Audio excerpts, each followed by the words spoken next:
TDP అధినేత చంద్రబాబుతో ప్రశాంత్ కిషోర్ భేటీపై ఇప్పటికే వైఎస్ఆర్సీపీ నేతలు సెటైరికల్ కామెంట్స్ చేస్తున్నారు. అయితే అసలు పీకేతో చంద్రబాబు భేటీ ఎలా జరిగింది, వీరి భేటీ కోసం టీడీపీ ఎన్ని ప్లాన్స్ వేసింది, ఎంత డబ్బు ముట్టజెప్పారు అనేది ఆసక్తికరంగా మారింది.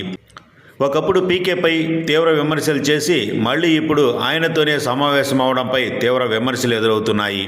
ఇంతకీ చంద్రబాబుతో పీకే భేటీ ఎలా జరిగిందో, ఏం చర్చించారో ఆయన సన్నిహితుడు ఒకరు చెప్పిన వివరాలు ఇలా ఉన్నాయంటూ సాక్షిలో ఒక కథనం ప్రచురితమైంది. ప్రశాంత్ కిషోర్ పోల్ కన్సల్టెన్సీని వదిలి రాజకీయాల్లోకి వెళ్లారు.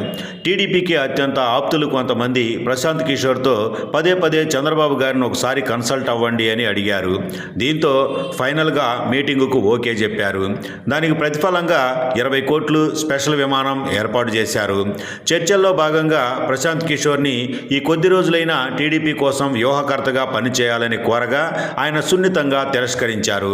తాను ఇప్పుడు ఐపాక్తో లేనని, దానిని లీడ్ చేస్తున్న వ్యక్తులు ఆల్రెడీ వేరే పార్టీతో టైఅప్లో ఉన్నారని తెలిపారు.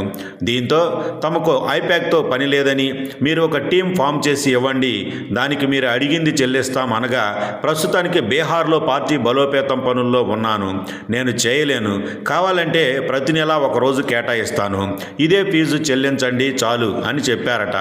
ప్రస్తుతానికి కొన్ని సూచనలు చెప్తాను, వాటిని చేసుకోండి అని సలహా కూడా ఇచ్చారట.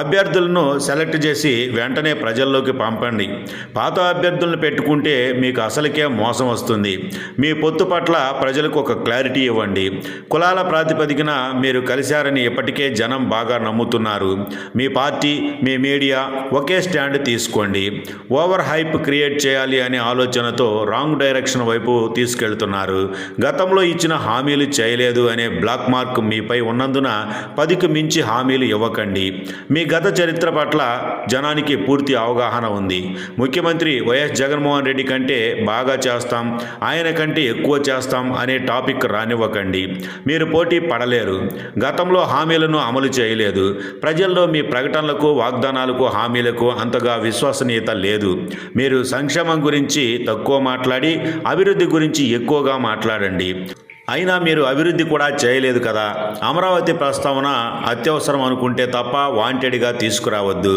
దానివల్ల మీకు ప్రయోజనం సున్నా, మీరు 5 ఏళ్లలో సృష్టించింది భ్రమరావతి మాత్రమే.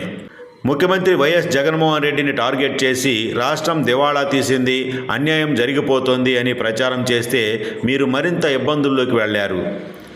ఇలా కాకుండా పరిపాలనలోని లోపాలను మీకు చేతనైతే బయటకు తీయండి, జనవరి 15 తర్వాత ఇక్కడ లేదా ఢిల్లీలో మళ్ళీ కలుద్దామని వెళ్ళిపోయారట.